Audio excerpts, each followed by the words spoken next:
প্রতিনিয়ত মানুষগুলো মৃত্যুবরণ করতেছে, কেউ মরতে চায় না, কেউ থাকতেও পারে না। কে তাদেরকে নিয়ে যাচ্ছে বলো নওজোয়ান?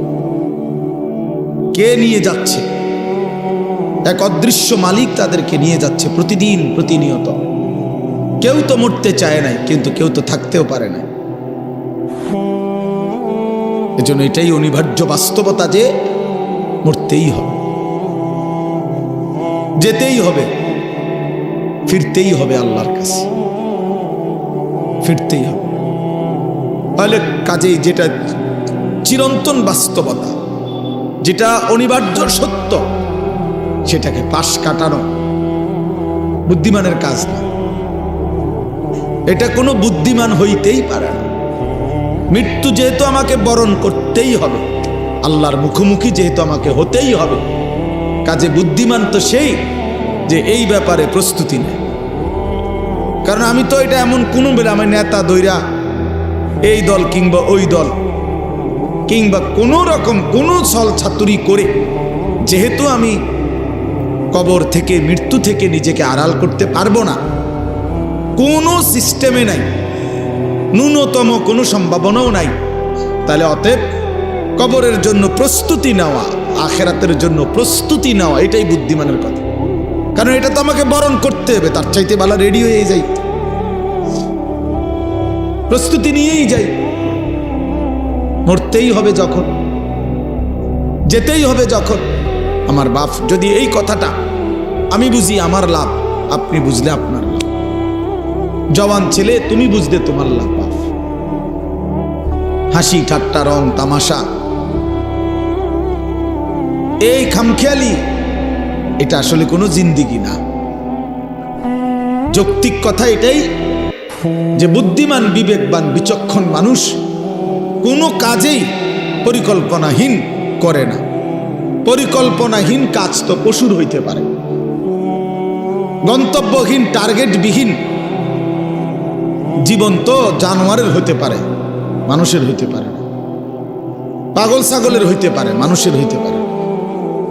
কোনো বাসে যদি কোনো প্যাসেঞ্জার উঠা কন্ট্রাক্টর যদি জিজ্ঞেস করে কই নামবেন, এখন প্যাসেঞ্জার যদি বলে তোমার জেনে মন চায় একখানে নামায় দিও, তো সে কি বলবে? হেল্পার রে কবে এই পাগল কি লেগে উঠাইলাম? এই পাগল বলতেই পারে না কোথায় নামবে। এখন তুমি নওজোয়ান, বলো ভাইয়া তুমি কোথায় থামবা? তোমার মঞ্জিল কোথায়? দিন রাত যারা মোবাইলে ছবি দেখো, প্রিয় বন্ধু, কোথায় গিয়ে থামবা? মানে এই ছবি দেখা থামবে কোথায়?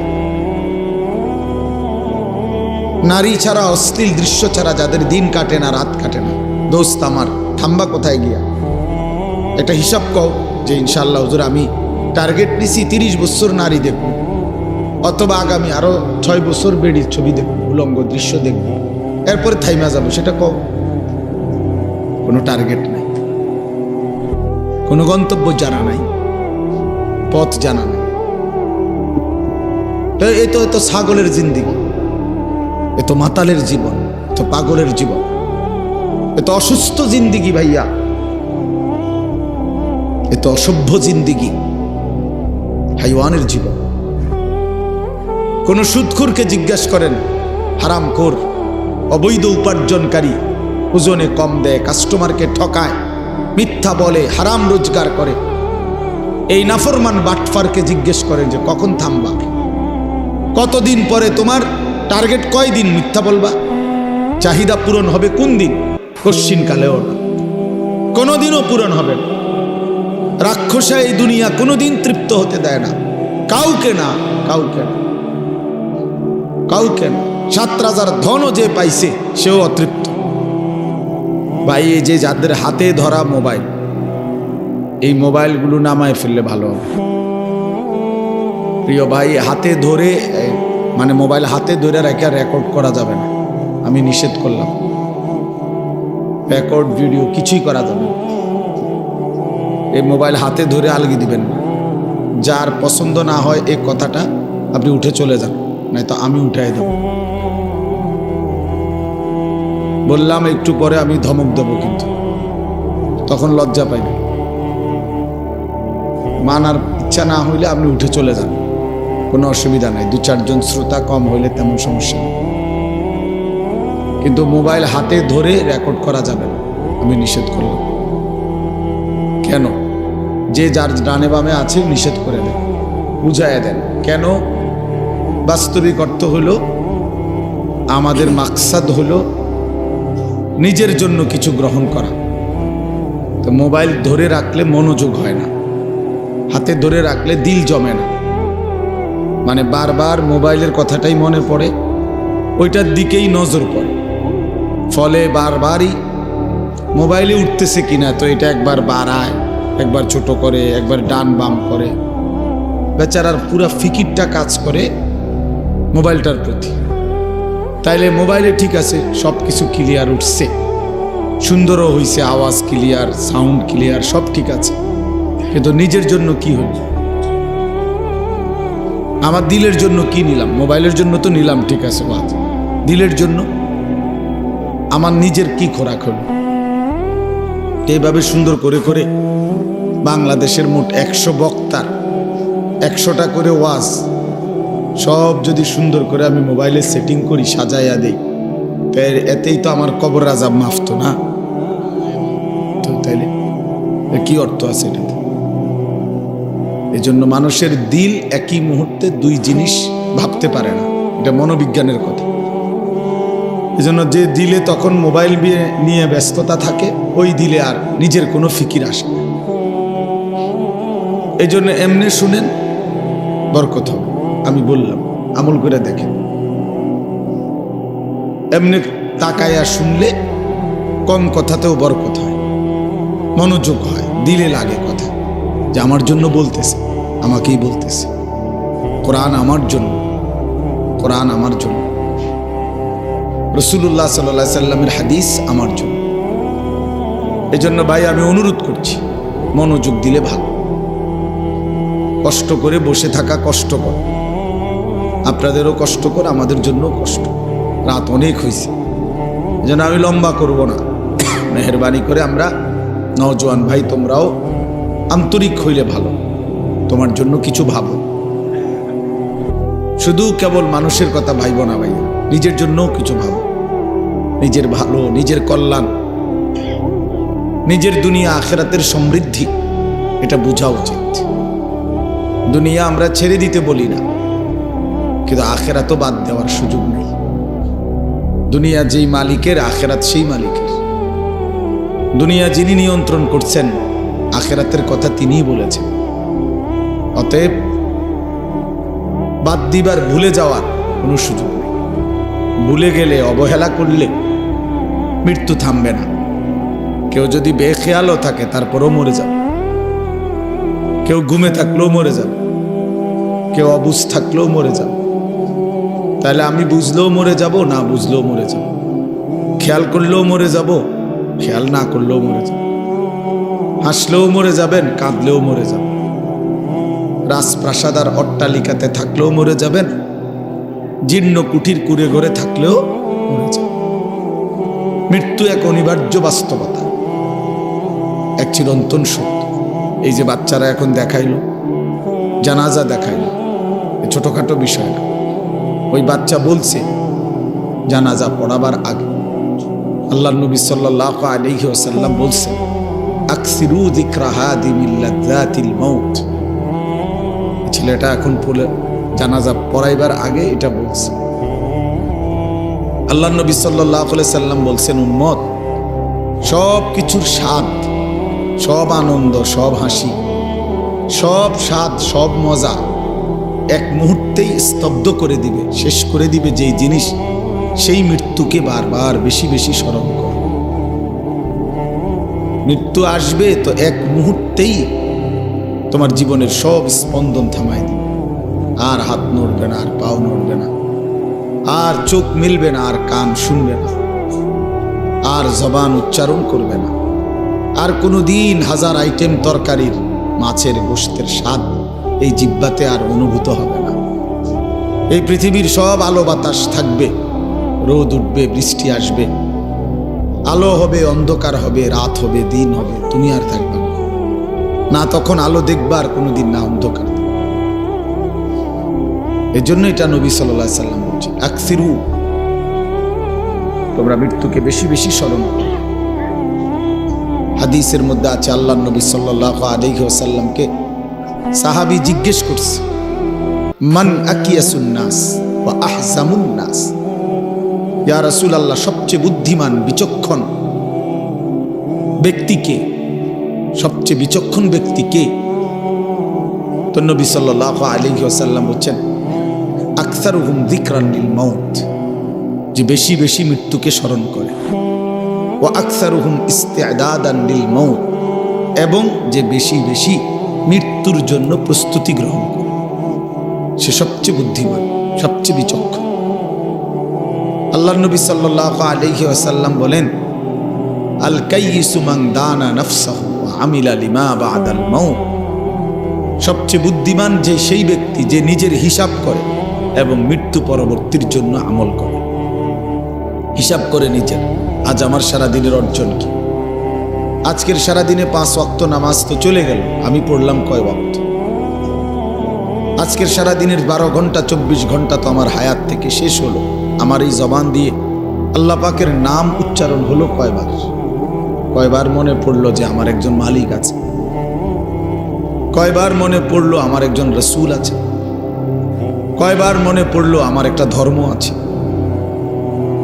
বলে এই জন্য নিজের হিসাব করে, সে বুদ্ধিমান এবং প্রতিনিয়ত মৃত্যু পরবর্তীর জন্য আমল করে। মানুষের অতীত সেটা তো চলেই গেল, মানুষের ভবিষ্যৎ আগামীর বেঁচে থাকা সেটা তো অনিশ্চিত। তাহলে বর্তমানের এই সামান্য একটু সময়, প্রতি সেকেন্ড অতীত হয়ে যায়, প্রতি সেকেন্ড আবার সামনে ভবিষ্যৎ। বর্তমানে একেবারেই সামান্য, একেবারেই পিন পয়েন্ট, একেবারেই একটা বিন্দুর মতো। তাইলে এই সামান্য দুনিয়া, অল্প কিছুক্ষণের দুনিয়ার জন্য এত অস্থির না হওয়া। আখেরাত অনেক লম্বা, কবর অনেক লম্বা সফর।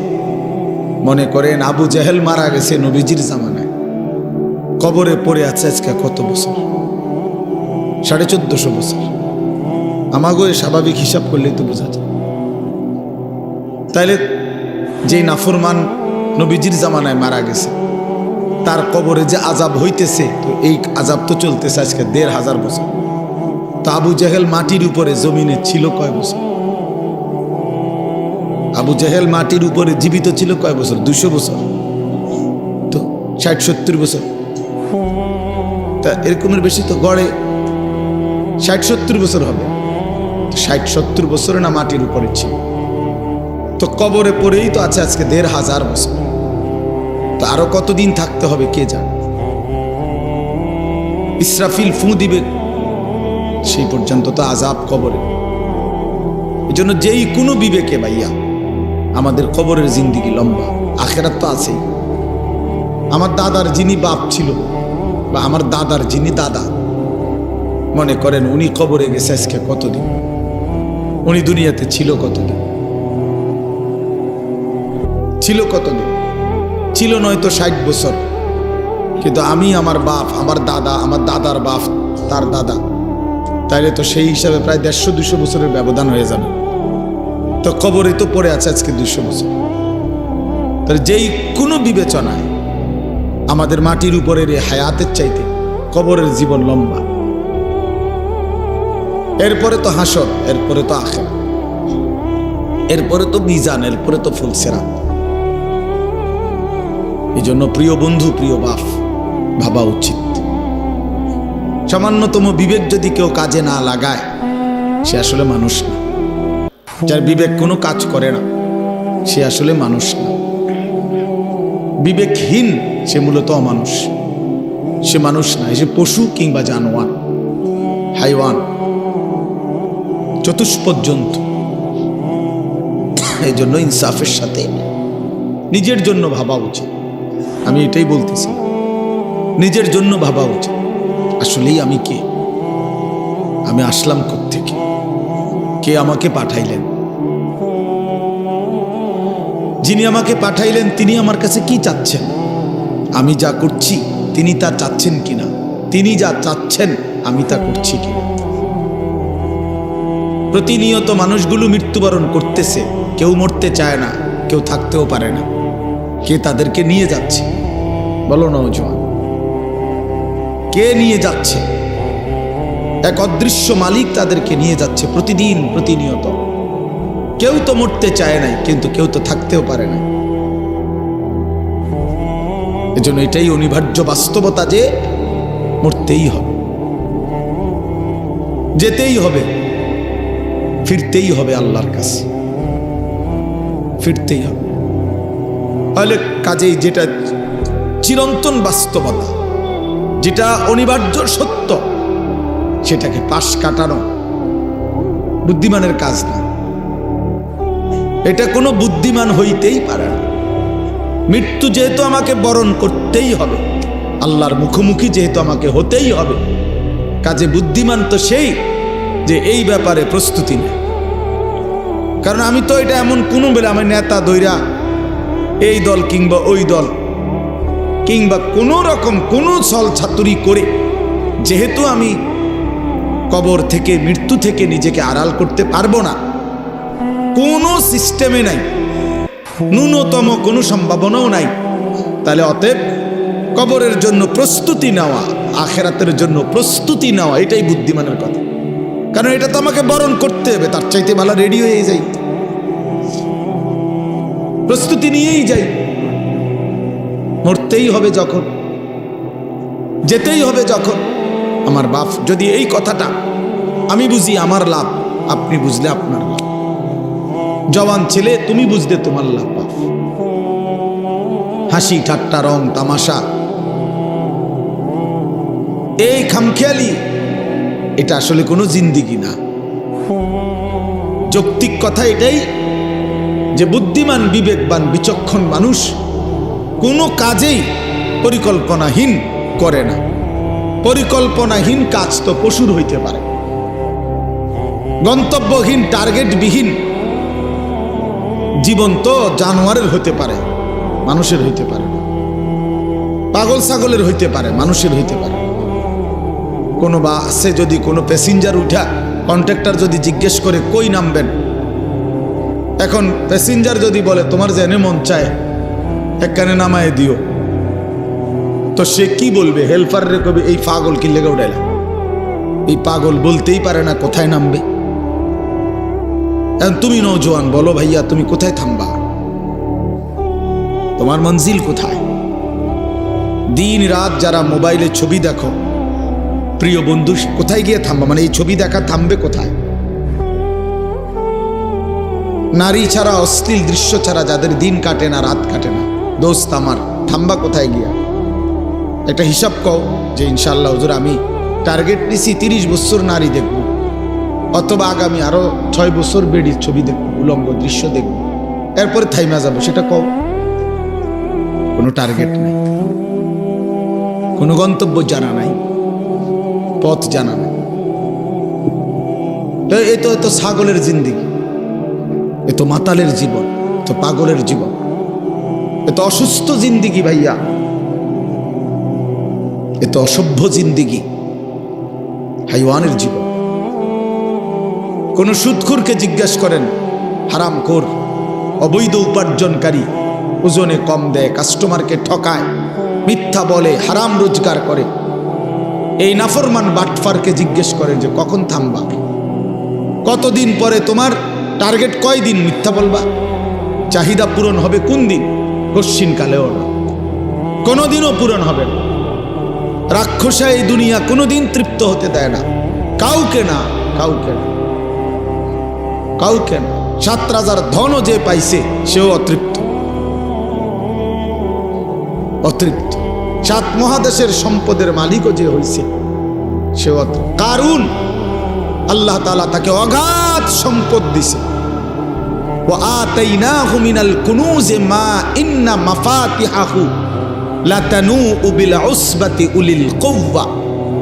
কোরআন শরীফে আছে, আল্লাহ বলে আমি কারুনকে এত বেশি পরিমাণ স্বর্ণ রৌপ্যের ভান্ডার দিলাম,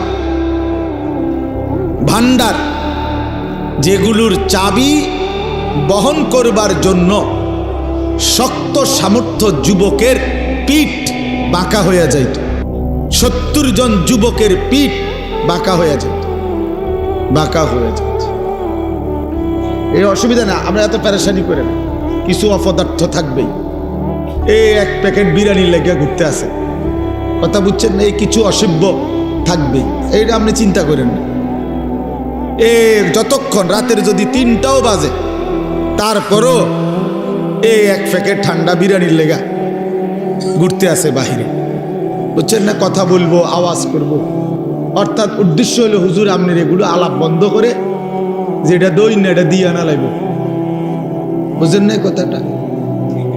হ্যাঁ হ্যাঁ, এই জন্য এত চিন্তা করে হইতো না, এত জনের কথা ভাবলে পারতেন না। আমি এই জন্য বলছি আপনার জন্য শুনি, আমি আমার জন্য শুনি, খালাস। এটা আমরা সহজ হিসাব, তাই না?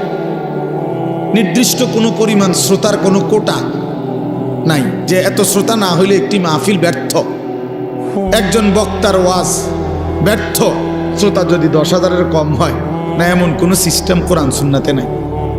কথা বোঝেন নাই আপনি? আমি এক আল্লাহর কথা বলার জন্য কমপক্ষে 100 মানুষ না হইলে হইবে না, এমন কোনো নিয়ম নেই, এমন কোনো সিস্টেম কোরআনে নাই, কথা নাই। বরং আল্লাহ নবী সাল্লাল্লাহু আলাইহি সাল্লাম বলছেন, ফাওয়াল্লাহি লা আন ইয়াহদিয়াল্লাহু বিকা রাজুলান ওয়াহিদান খায়রুল লাকা মিন হুমুরিন নাআম। আল্লাহর নবী সাল্লাল্লাহু আলাইহি সাল্লাম বলেন, আল্লাহর কসম, তোমার দ্বারা একজন ব্যক্তি আল্লাহর রাস্তা পাওয়া, হেদায়েত পাওয়া, গোটা আরবের সবগুলো দামি উট তোমাকে হাদিয়া দেওয়ার চাইতে কোটি গুণে বেশি উত্তম। কয়জন লোক? একজন, স্রেফ একজন। আমার 30 বছর বলার দ্বারা যদি একজন মানুষ আল্লাহকে পায়, এই 30 বছরের বিনিময়ে হতে পারে আমার নাজাতের জন্য ওই একজনই যথেষ্ট। কোরআন শরীফে আছে, মিয়া সাহেব, কোরআনুল কারীমের মধ্যে আছে, আপনারা হুজুরদেরকে জিজ্ঞাসা করেন। আপনাকে ইমাম সূরা ইয়াসিনের মধ্যে একটা ঘটনা আছে। 3 জন নবী, 3 জন রাসূল একটি এলাকার মানুষকে, ওনারা আল্লাহর রাসূল, 3 জন রাসূল লাগাতার দিবানিশি মানুষকে আল্লাহর দিকে ডাকছেন। 3 জনের সম্মিলিত প্রচেষ্টায় কালেমা পড়ছে সির্ফ একজন। কয়জন? একজন। যা আমিন আকসাল মদিনাতি রাজুলুন, রাজুলুন কয়জন? একজন। অথচ রাসূল 3 জন। ফাআজ্জাজনা বিসালিসিন, এই যে ফাকালু ইন্না ইলাইকুম মুরসালুন। আল্লাহ বলেন, প্রথম দিছিলাম 2 জন, পরে আরো একজন দিয়া মোট 3 জন পুরাইলাম। 3 জনে মিলে বলছে, হে আমাদের জাতি, আমরা 3 জন তোমাদের নিকট আল্লাহর রাসূল। 3 জনের দিবানিশি মেহনতে ইমানদার হয়েছে শুধু একজন। ওয়াজা আমিন আকসাল মদিনাতি রাজুলুন, এই একজন, ওই একজন লোক যেদিন নিজের কালেমা প্রকাশ করছে, পুরা জাতি ওনারে ধইরা মারতে মারতে ওইখানেই শহীদ করে ফেলছে, মেরেই ফেলছে, মেরেই ফেলছে। ঠিক যখন ওনার জান কবজ হয়, তাফসীরের মধ্যে আছে আল্লাহর ফেরেশতারা জান্নাতের ঘর ওনার চোখের সামনে তুলে ধরছে। আর ফেরেশতারা বলছেন, কিলা দুখুলিল জান্নাহ, হে আল্লাহর বান্দা, এই মুহূর্তেই জান্নাতে ঢোকো। ও দুখুল, ও দুখুল, কিলা দুখুলিল জান্নাহ, এখনই জান্নাতে ঢোকো। তখন সেই আল্লাহর বান্দা মরতে মরতে ওই ইমানদার একজন বলতেছে, ক্বালা ইয়া লাইতা কওমি ইয়ালামুন, হায় আমার জাতি, তোমরা যদি বুঝতা, জানতা যে তোমরা আমাকে হত্যা করে রক্ত ঝরিয়ে তোমরা ভেবেছো তোমরা জিতে গেছো। না আমার জাতি, তোমরা আমাকে হত্যা করো নাই, বরং আমার জান্নাতে ঢুকায় দিস। ইয়া লাইতা কওমি ইয়ালামুন বিমা গফারা লি রাব্বি, আরে আমার আল্লাহ তো আমারে পুরা মাফ করে দিছে রে। ও জালানি মিনাল মুকরামিন, আমারে তো সম্মানিত জান্নাতি বান্দাদের অন্তর্ভুক্ত করে দিয়েছে। হ্যাঁ, এই জন্য কয়জন ভাইয়া? একজন। একজন একজন মানে ইমানদার কয়জন হইছে? একজন। এই জন্য সংখ্যা কোনো বিষয় না। 10,000, 10 লাখ, 5,000, 50 লাখ, এটা কোনো কথা না। শ্রোতা কম না বেশি, এটা কোনো বিষয়ই না। বিষয় হলো আল্লাহর কথা বলতে থাকা, রাত দিন বলতে থাকা, প্রতিটা সুযোগকে কাজে লাগানো। 1 জন হোক, 10 জন হোক, একাকী হোক, প্রকাশ্যে হোক, হ্যাঁ, দিনে হোক, রাতে হোক, মাইক, হরন, কোনো কিছুই জরুরি না। আল্লাহর কথা বলা, কবি আরশ পর, কবি ফরশ পর, কবি উনকে দর, কবি দর বদর, গমে आशिकी तेरा शुक्रिया, मैं कहां कहां से गुजर गया, कभी हो रास्तों में तन्हा, कभी हो गुरूदे सहरा। আল্লাহ, এজন্য বাপ আল্লাহর কথা বলতে থাকা। তো বলতেছিলাম নিজেদের ফিকির করা চাই, নিজের ফিকির দরকার, ফিকির দরকার, দিলের মধ্যে ফিকির দরকার, অন্তরের মধ্যে অনুভূতি দরকার। আমি যে কথাটা বলতেছিলাম, হাফেজে কোরআনের কথা বলতেছিলাম, মূলত একটু আগায়া বসতেন অনুরোধ করছে। যেহেতু রাত হয়েছে, আমারও তো কষ্ট লাগে আপনার ঘরে নাড়াচাড়া করাইতে, কিন্তু এখন তো জায়গা একটু দরকার সামান্য, এই জন্য একটু আগায়া বসেন, যেন একটু হিম্মত করেন। সামান্য এই 1-2 ইঞ্চি করে আগাইলে একটু বরকত হবে।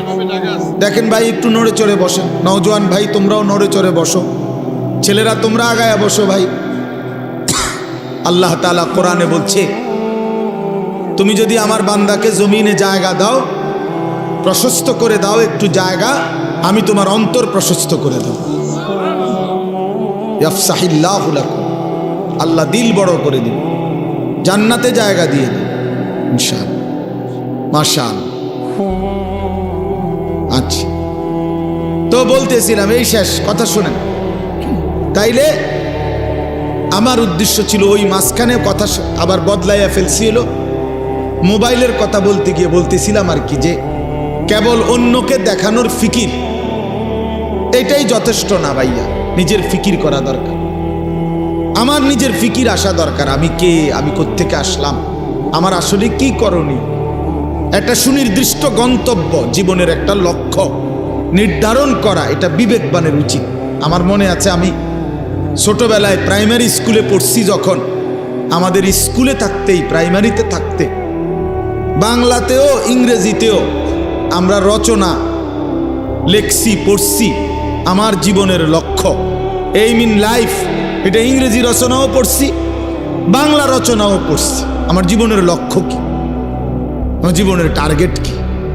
তাহলে সুস্থ স্বাভাবিক মানুষ তার জীবনের একটা লক্ষ্য উদ্দেশ্য নির্ধারণ করে। হ্যাঁ হ্যাঁ, তোমরা যারা 1 ওয়াক্ত নামাজ পড়ো না, আমার বন্ধু, একবার হলেও বিবেককে প্রশ্ন করো, তোমার জীবনের লক্ষ্য কি? এর দ্বারা কি বুঝাইতে চাচ্ছ আল্লাহকে? আল্লাহকে কি বলতে চাচ্ছ? যে আল্লাহ, আপনি যে জাহান্নাম দিবেন, আপনি বলেছেন, আমি তার জন্য প্রস্তুতি নিচ্ছি। আপনি যে বলছেন কবরে আযাব দিবেন, কাউকে না কাউকে দিবেন, তো সেই ভাগ্যবানটা আমি হতে চাচ্ছি, সেই বদনসিব দুর্ভাগা আমি হতে চাচ্ছি। আপনি আমারই আযাব দিয়েন, আমারই আযাব দিয়ে দেখি আপনি কি করতেন পারেন। কোরআন শরীফে আছে, আল্লাহ তাআলা বলছে, আম আবরামু আমরান ফাইন্না মুবরিমুন। আল্লাহ বলছে, আমার নাফরমান বান্দা, তোমাকে আমি কি কি শাস্তি দেব আমি তা ঠিক করে নিয়েছি। আমার কবরে, হাসরে, জাহান্নামে আমি আল্লাহর আযাব থেকে কেমনে বাঁচবা, তুমি তোমার ব্যবস্থা করে নিও। আল্লাহ চ্যালেঞ্জ করছে কোরআন শরীফে, আমার শাস্তি আমি রেডি রাখছি, তুমি কেমনে আমার থেকে বাঁচবা তুমি ঠিক করে নিও। কথা বললো না ভাই, একজন আরেকজনকে হাসাহাসি করো না, ওই ছেলে বেটকায়ও না, ব্যাককলের মতো বেউকুফ। অনেক ছেলে, কারো মানে কিছু আছে কোনো কাজ হয় না দিলে, যেটাই বলবেন হে হের তামাশা, হ্যাঁ হে ওর জিন্দিগি নিয়ে আছে। যদি বলেন তোমারে তো বলতেছে, ও হ্যাঁ ও আমারে নি কয়, আমি তো এই ডকের। আফসোসের ব্যাপার, আফসোসের অনেক বড় বদনসিব যে নিজের নাফরমানির কথা বলেও শুনলেও মনে পড়লেও যার ভিতরে সামান্যতম কোনো অনুশোচনা জাগে না, তার চাইতে বড় লানত আর কিছু হতে। কমপক্ষে তো একটু অনুশোচনা লজ্জিত অনুভূতি হওয়া উচিত, যাহা আমাকেই তো বলছে, আমি তো এমন। আল্লাহ আমাদেরকে বুঝ দান করেন। তাই জন্য বললাম আল্লাহ তাআলা এটা বলছেন, বান্দা তোমারে আমি কি শাস্তি দেব তা ঠিক রেখেছি, তুমি কেমনে বাঁচবা তুমি ঠিক করো, তুমি ঠিক করো, তুমি আমার আযাব থেকে কেমনে বাঁচবা। ফাকাইফা তাত্তাকুনা ইন কাফারতুম ইয়াওমান ইয়াজআলুল বিলদানা শিবা। কোরআন শরীফে আল্লাহ বলে, বান্দা এই যে দিন রাত তুমি আমার নাফরমানি করছো, হায় বান্দা জানো সেই হাসরের দিন তুমি কেমনে বাঁচবা, যে দিনের একদিনের পেরেশানি কষ্ট দুঃখ যন্ত্রণা আল্লাহ নিজে বলছে, খোদার কসম বাপ, আল্লাহ বলছে বান্দা একদিনের পেরেশানি হাসরের মাঠের কুলের বাচ্চাটাকে বুড়া বানায় ফেলে, একদিনে। ইয়াজআলুল বিলদানা শিবা অর্থ হলো বাচ্চা বুড়া হয়ে যাবে একদিন, একদিনেই। মানুষ বলে না যে ভাই আমার এক সপ্তাহ টেনশনে চুল পাইকা গেছে, বুঝেন নাই কথাটা? এমন বিপদ গেছে ভাই আমার উপরে, এমন মুসিবত গেছে বলার মতো না। এই 15 দিনের মুসিবতে আমার চুল পাইকা গেছে, চুল পাইকা গেছে। এই জন্য বললাম আমাদের এটা ফিকির চাই। আমি এই জন্যই বলছি যে নিজের ফিকির করা দরকার। মোবাইলের কথা বলতে গিয়ে এটা বলছি। আচ্ছা যাই হোক, তো এরপরে ওই হাফেজে কোরআনের কথাটা শেষ করতে চাচ্ছিলাম যে আল্লাহ তাআলা কোরআনুল কারীমের মধ্যে বলছেন, আমি কোরআনকে হেফাজত করব, সংরক্ষণ করব কিয়ামত পর্যন্তের জন্য। এখন আল্লাহকে যদি আমরা প্রশ্ন করি যে মালিক আপনি যে বলছেন কোরআন সংরক্ষণ করবেন হেফাজত করবেন, তো সংরক্ষণের পদ্ধতি কি কি হবে, এটা দুই একটা আইটেম বলেন। তো আল্লাহ তাআলা বলেন একটা অন্যতম পদ্ধতি হলো, আমি যুগে যুগে আমি আল্লাহ আমার বান্দাদের মধ্য থেকে এমন কিছু দিল, এমন কিছু সিনা আমি নির্বাচিত করব, যেই সিনাগুলোতে আমি আল্লাহ আমার কোরআন জমা রাখবো। এগুলো আমার বাছাই, এগুলো আমার বাছাই। সুম্মা আওরাসনাল কিতাবাল্লাযীনা ইসতাফাইনা মিন ইবাদিনা। কোরআন শরীফের আল্লাহ বলেন আমার কোরআনের জন্য আমি আমার কোটি কোটি বান্দাদের মধ্য থেকে কিছু বান্দাদেরকে আমি আল্লাহ নিজে বাছাই করেছি। ইসতাফাইনা, ইসতাফাইনা অর্থ আমি বাছাই করেছি।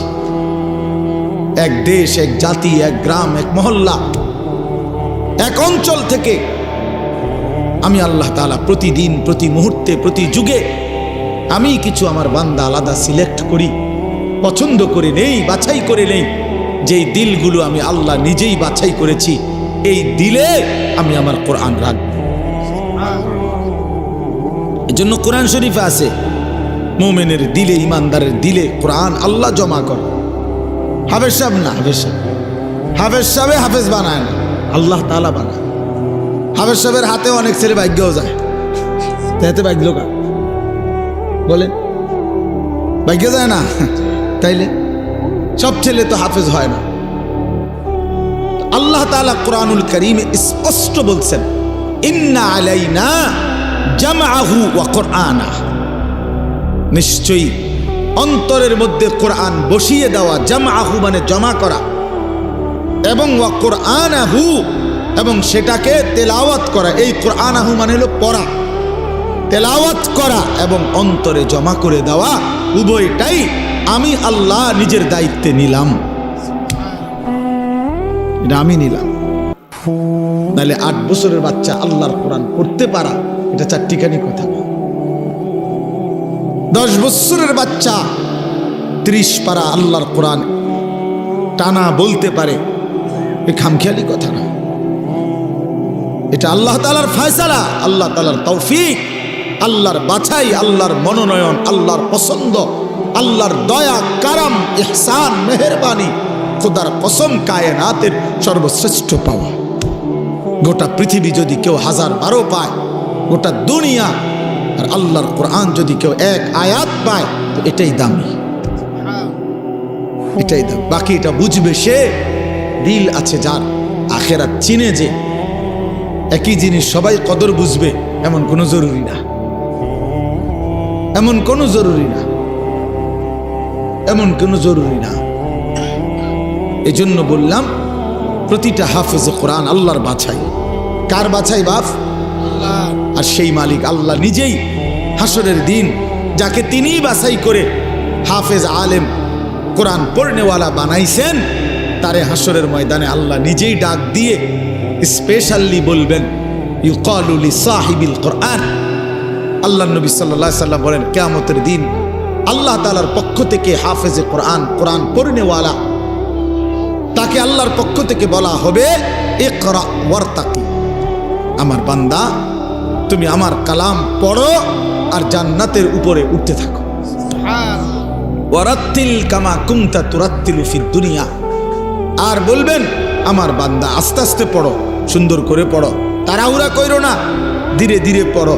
তোমার লিফট আমি আল্লাহ অন করে দিছি, তুমি মাঝখান দিয়ে কোনো সুইচ বাটন টিপো না, তুমি কোনো টিপ দিবা না সুইচ, এটা উঠতেছে লিফট, এটা এটার মতোই উঠবে, তুমি শুধু পড়তে থাকো আর তাড়াহুড়াও করো না, আস্তে আস্তে তার তিলের সাথে সুন্দরভাবে যত্ন নিয়ে মহব্বত দিয়ে তাজবিদ, মাখরাজ সব বিশুদ্ধ উচ্চারণ ঠিক রেখে তুমি ধীরে ধীরে পড়তে থাকো। তোমার লিফট অন করা আছে, এটা উঠতেছে উঠতেছে উঠতেছে, তো থামবে কখন, থামবে কোথায়?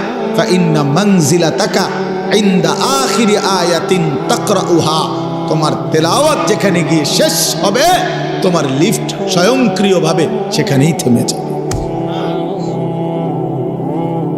ওইটাই তোমার মঞ্জিল, ওইটাই তোমার ঘর, ওইটাই তোমার ফ্ল্যাট, ওইটাই তোমার বাসভবন।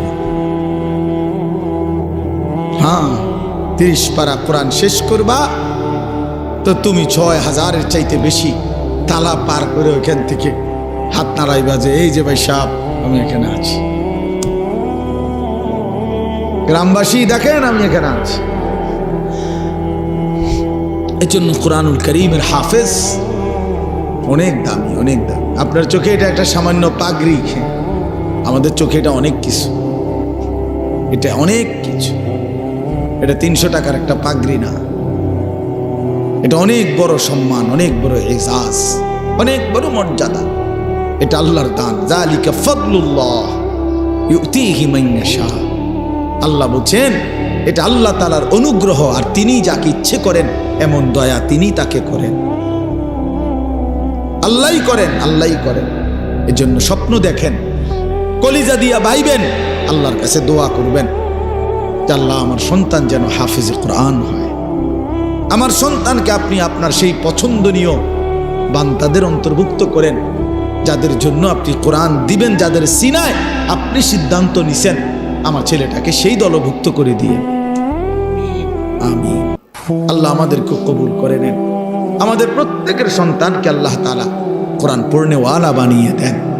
যেই বাচ্চাগুলো আপনাদেরকে জানাজার নামাজ দেখাইছে, আমাদের সারা বাংলাদেশে আলহামদুলিল্লাহ নুরানি পদ্ধতি এতটা জনপ্রিয়, এখন আমার তো দৃষ্টিতে এখন আর এগুলো কিচ্ছু দেখাইতে হয় না। আলহামদুলিল্লাহ এত বেশি মুসলমান চিনে এখন যে বাচ্চাকে দিন শিখাবে, তো নুরানি পদ্ধতির চাইতে বিকল্প, এর চাইতে সুন্দর চমৎকার কিছু আছে আমার জানা নেই, আর এর চাইতে সুন্দর কিছু জানা, এমন চমৎকার, এমন নিখুঁত উপস্থাপনা আর কোনোখানে নাই, কোনোখানে নাই।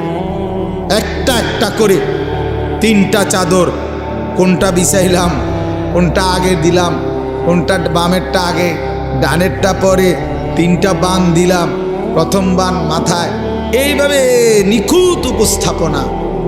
এবং নিখুঁত চমৎকার সুন্দর বলা, নুরানি পদ্ধতির চাইতে আদর্শ পদ্ধতি, চমৎকার পদ্ধতি ছোট বাচ্চাকে দিন শিখানোর, কালেমা শিখানোর, ইসলাম শিখানোর, এর চাইতে আদর্শ কোনো সিস্টেম অন্য কারো কাছে নাই। আলহামদুলিল্লাহ। আমি মদিনা শরীফ মসজিদে নববীতে রাসূলুল্লাহ সাল্লাল্লাহু আলাইহি ওয়াসাল্লাম রওজায়ে আতহার যেখানে, সেই মদিনা শরীফে মসজিদে নববীতে মদিনার বাচ্চারা, ছোট ছোট বাচ্চারা মদিনা শরীফের এই মসজিদে নববীতেই মক্তব পড়ে। ফজরের পরে, আসরের পরে মক্তব আছে, ওইখানে অনেক উস্তাদ আছে, আলাদা আলাদা খুঁটির পাশে পাশে উস্তাদরা বসে, আর এই মদিনার সুন্দর সুন্দর ছোট ছোট বাচ্চাগুলা এগুলা পড়তে আসে। আমি অনেক সময় ওগুলোর লগে বসে বসে দেখি এ হজ উমরায় গেলে।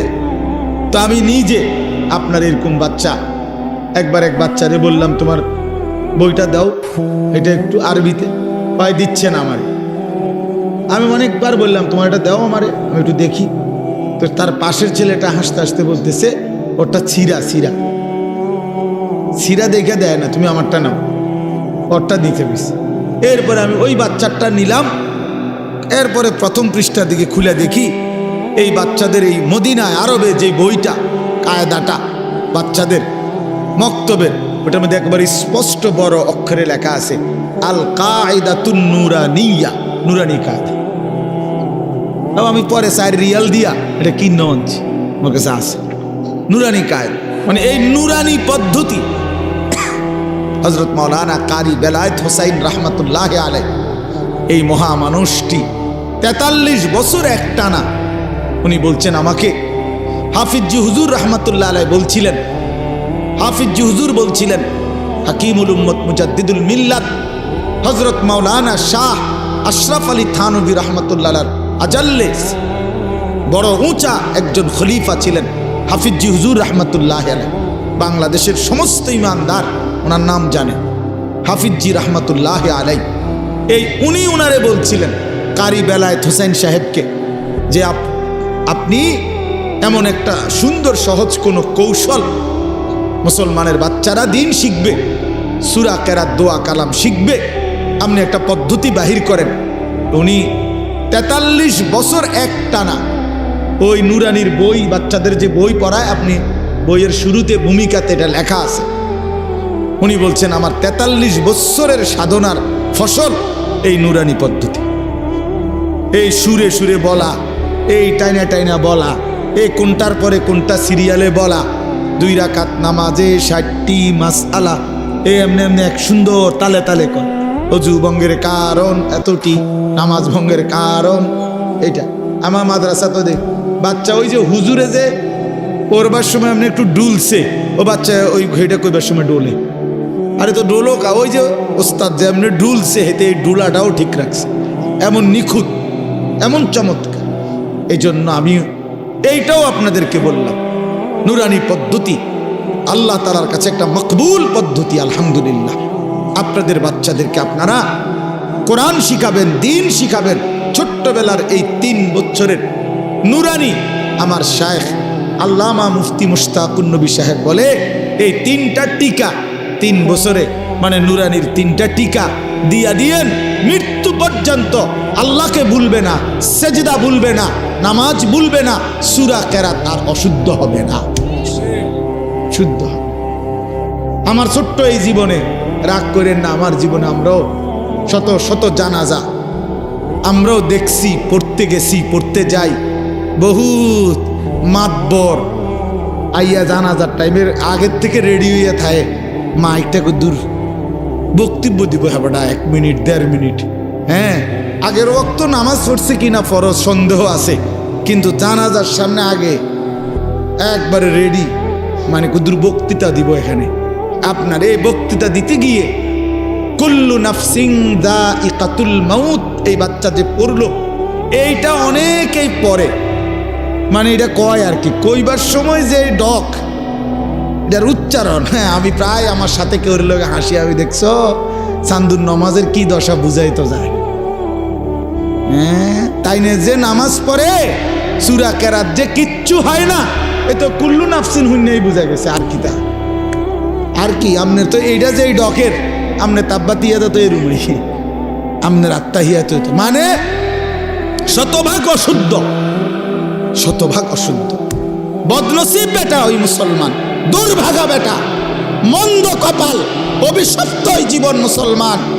60 বছরে, 50 বছরে, 40 বছরে এত বড় আসমান ও জমিন আল্লাহর ভোগ কইরা, এত বড় দুনিয়া ভোগ করে আল্লাহর দেওয়া কোরআন 4টা সূরা 5টা সূরা শুদ্ধ করে পড়তে পারে না, আত্তাহিয়াতুটাও পড়তে পারে না, দোয়ায়ে কুনুতটাও শুদ্ধ উচ্চারণ করতে পারে না। এই জিন্দেগি বদনসিব বেটা, দুর্ভাগা বেটা, দুর্ভাগা বেটা এটা বেটা। এই জিন্দেগি বাতের থালা ছাড়া আর কিচ্ছু না বেটা। এই জীবন কতক্ষণ হতন ছাড়া আর বাত খান ছাড়া আর পেশাব পায়খানা ছাড়া আর কিচ্ছু না বেটা এটা বেটা।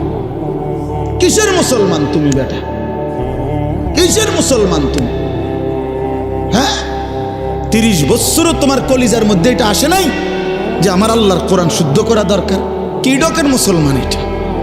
60 বছরের বুড়ো হয়ে গেছে, আজও কোনোদিন কলিজার ভিতরে আসে নাই আল্লাহর কোরআন শুদ্ধ করা উচিত। বইয়া বইয়া সাদওয়ানে শুধু গপ মারে আর হুজুরদের বদনাম করে। অমুক হুজুরের আকিদা বালা না, অমুক হুজুরের আকিদারে কামড়াইছে। আপনার আকিদা একবারে সাদওয়ানে বাইয়া বাইয়া পড়তে আছে একদম আপনার আকিদা। আমি বইয়া বইয়া বিড়ি খায় আর এনে গপ মারে বইয়া বইয়া, আর বেডির নাচ দেখে, টেলিভিশন দেখে, আর হুজুর ঠিক করে অমুক হুজুরের আকিদা বালা না, তাইনের আকিদা বালা। বিড়ি খান না, এটা কোন আকিদা? এটা বিড়ি খানা, এটা কি আকিদা? সুন্নি আকিদা না ওয়াহাবি আকিদা? কিটা এটা? বিড়ি খানা এটা কোনটা পড়ছে? কি সুন্নি জমাতে পড়ছে না ওয়াহাবি জমাতে পড়ছে? কোনটা? কথা বলেন না কেন? এটা কোনটা? হ্যাঁ, আপনি আকিদা টোয়াইতে নাইছেন, আপনি কি বোঝেন মিয়া? আকিদা মিয়া কি বোঝেন আপনি? আজ পর্যন্ত এই দুর্গন্ধযুক্ত বিড়ি এটাই ছাড়তে পারেন নাই। এবারটা শিখায় আকিদা, অমুকের আকিদা বলে বালান, আমার অমুকের আকিদা বালান। আপনি তো শরীরে গন্ধের কারণে কাছে যাওয়া যায় না, দুর্গন্ধ। ওটা আকিদা ঠিক করে। চা দোকানে টেলিভিশন চা, আগ করলে গালি দেয়, কথা কইলে গালি ছাড়া কথা বলতে পারে না। কি আশ্চর্য মুসলমান, অবাক করা মুসলমান। বিড়ি সিগারেট একটি দুর্গন্ধ জাতীয় নিকৃষ্ট বস্তু। আল্লাহ নবী সাল্লাল্লাহু আলাইহি সাল্লাম ইন্তেকাল পর্যন্ত কোনোদিন দুর্গন্ধ নবী পছন্দ করতেন না। যিনি কাঁচা পেঁয়াজের গন্ধ পছন্দ করতেন না, কাঁচা রসুনের গন্ধ নবী পছন্দ করতেন না, নবীজি ঘামের দুর্গন্ধ পছন্দ করতেন না। আল্লাহ নবী সাল্লাল্লাহু আলাইহি সাল্লাম যখন হাঁটতেন ওই জায়গাটা, রাস্তাটা পুরা মেশক আম্বরের ঘ্রাণ হয়ে যাইত। তার পবিত্র দেহ থেকে ঘাম ঝরিলে সেটা আতর হিসাবে সাহাবায়ে কেরাম ব্যবহার করত। এত পবিত্র, এত সুঘ্রাণ। নবীজি বলতেন 3টা জিনিস দুনিয়াতে আমার সবচেয়ে প্রিয়। একটা হলো আতর, 1 নাম্বার সুগন্ধি, আতিব। 1 নম্বরে নবীর ভালোবাসার বস্তু ছিল সুগন্ধি, আতর। আল্লাহ নবী সাল্লাল্লাহু আলাইহি ওয়াসাল্লাম, আমি এই মাত্র আমার হারিস ভাই আমার আতর নিচে গায়ে মানে দিছি, এখন ওনার ওই যে বয়ান করলো তোমার বন্ধু দোস্ত মানুষ, আমি আতর লাগাইতেছি, চমৎকার গ্রাম, আমি নেন আপনার হাত দিয়ে দিলাম, এই যে এখন দিয়ে পড়ছি পকেটেরটা। তো বলতেছিলাম যে আল্লাহ নবী সাল্লাল্লাহু আলাইহি সাল্লামের সবচেয়ে প্রিয় বস্তু ছিল আতর, যিনি কখনোই দুর্গন্ধ পছন্দ করতে পারতেন না। এই মুসলমান, এই দুর্গন্ধওয়ালা, এই বিড়ির গন্ধওয়ালা মুখ নিয়া সেই নবী যিনি চিরদিন সুগন্ধিময় ছিলেন, তার সামনে কেমনে দাঁড়াইবেন সুপারিশের জন্য? লজ্জা করবে না? হ্যাঁ, শরম করবে না? ফেরেশতা যদি ধাক্কা মারে, সর বেড়া আনতে বেটা, বিড়ির গন্ধে কাছে না, সর, তোর আবার কি সুপারিশ বেড়া? তখন কি বলবেন? তখন কি বলবেন বলেন? ইনসাফ করে বলেন। এজন্য ছেড়ে দেন দুর্গন্ধময় এই বস্তু। যাদের এই বিড়ি সিগারেটের বদ অভ্যাস আছে, এটা নিকৃষ্ট অভ্যাস না। আছে আয়ুন, তোমারও দোষ আছে, মানুষেরও চোখ আছে। তোমারও কি আছে? দোষ আছে। মানুষেরও কি আছে? চোখ আছে। মানুষ চিনতে ভুল করে না। এজন্য দয়া করে, নাফরমান হিসাবে পরিচিত সুদখোর, ঘুষখোর, হারামখোর, জেনাকারী, বেবিচারী, বেপর্দা, অসভ্য, এই নামেই পরিচিত হওয়া, এটার চাইতে ঘৃণা, লজ্জা আর কি হতে পারে বাপ? এই জন্য আমি অনুরোধ করি এবারের রমজানকে টার্গেট করে আমরা গুনাহ ছেড়ে দেই। বলেন ইনশাআল্লাহ বরকত হবে। একটাবার হিম্মত করিলে, সাহস করিলে ইনশাআল্লাহ। মোমেন হারে না, মোমেন হারে না। কোনো সময় পৃথিবীতে ইমানদার হারে নাই, এটা জানেন? এই 1450 বছরের ভিতরে ইমানদার কখনোই হারে নাই। পৃথিবীর কোনো যুদ্ধে, পৃথিবীর কোনো কাফের দুশ্মনের মোকাবেলায় ইমানদার কখনোই হারে নাই। কি হইছে? যতবারই রক্ত ঝরছে, যতবারই শহীদ হইছে, যতবারই মোমেনের খুন ঝরছে, সময়ের ব্যবধানে সেখানেই কালেমার পতাকা উঠছে। এটাই চিরসত্য। মোমেনের খুন বৃথা যায় না, শহীদের রক্ত বৃথা যায় না, যেতেই পারে না। এটা সিস্টেমে নাই। এই রক্ত পবিত্র রক্ত, শাহাদাতের রক্ত পবিত্র রক্ত। যে জমিন রক্ত চুষেছে শহীদের, সে জমিনে কালেমার পতাকা উড়বেই। এই জন্য গাজা, ফিলিস্তিন বিজয় হবেই।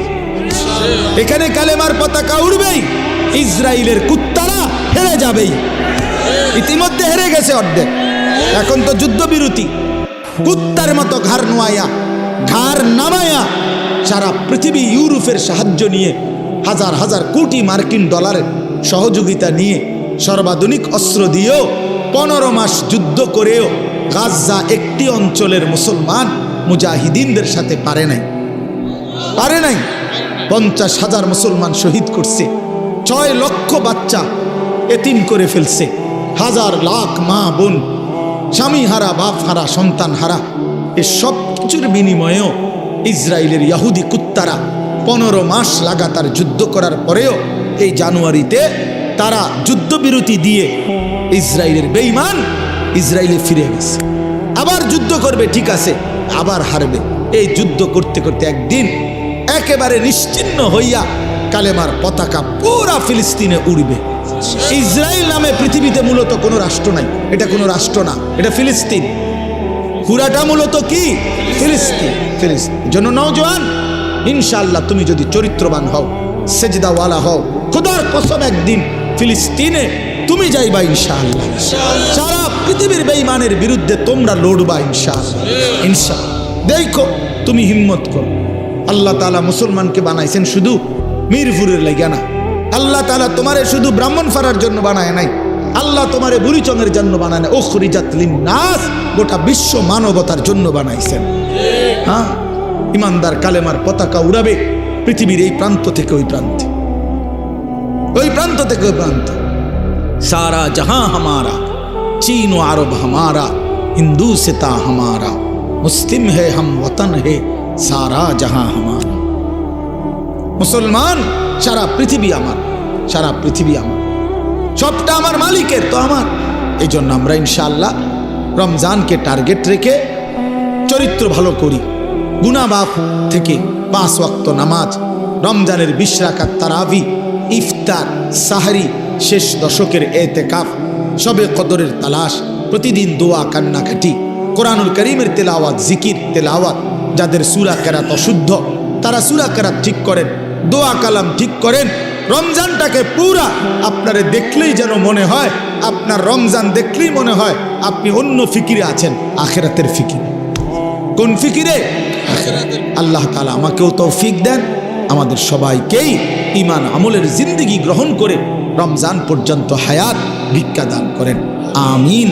সুবহানাল্লাহি ওয়া বিহামদিহি, সুবহানাকাল্লাহুম্মা ওয়া বিহামদিকা, আশহাদু আল্লা ইলাহা ইল্লা আনতা, আস্তাগফিরুকা ওয়া আতুবু ইলাইক।